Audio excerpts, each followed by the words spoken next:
નમસ્કાર મિત્રો, હું કૃષ્ણ જાડેજા, ગામ રાવકી. હવે મારે આ વિડીયો બતાવવાનો ઉદ્દેશ એ હતો કે અત્યારે બધા એમ કહે છે કે ભાઈ ખર્ચ વગર ખેતી થાય નહીં, અને ડીએપી યુરિયા વગર ખેતી થાય નહીં, દવા વગર ખેતી થાય નહીં. તો અત્યારે હું મારા ખેતર ઉપર છું. મેં ડુંગળીનો પાક વાવ્યો છે.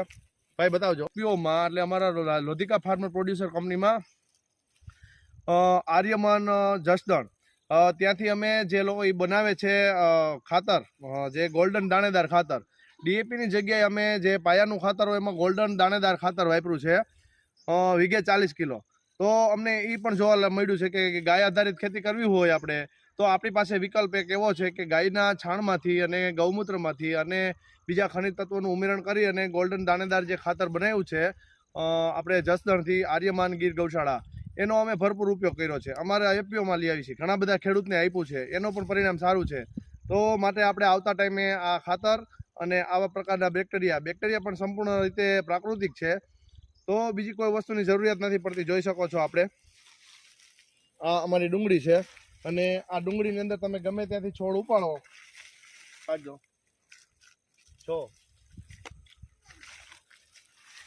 આ સરસ મજાનું સફેદ મૂળ સારી રીતે ડેવલપ થયા છે, અને હવે પાક ઉપર છે. બસ અમે ઉપાડવાના છીએ. સારા એવા ફળ બેસી ગયા છે. તો આપણને ખેડૂતોને એટલી આપણને માહિતી મળી છે કે ભાઈ આવી બધી વસ્તુથી આ વસ્તુ શક્ય છે.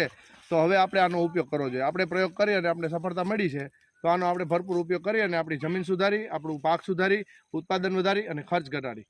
જય ગૌ માતા મિત્રો.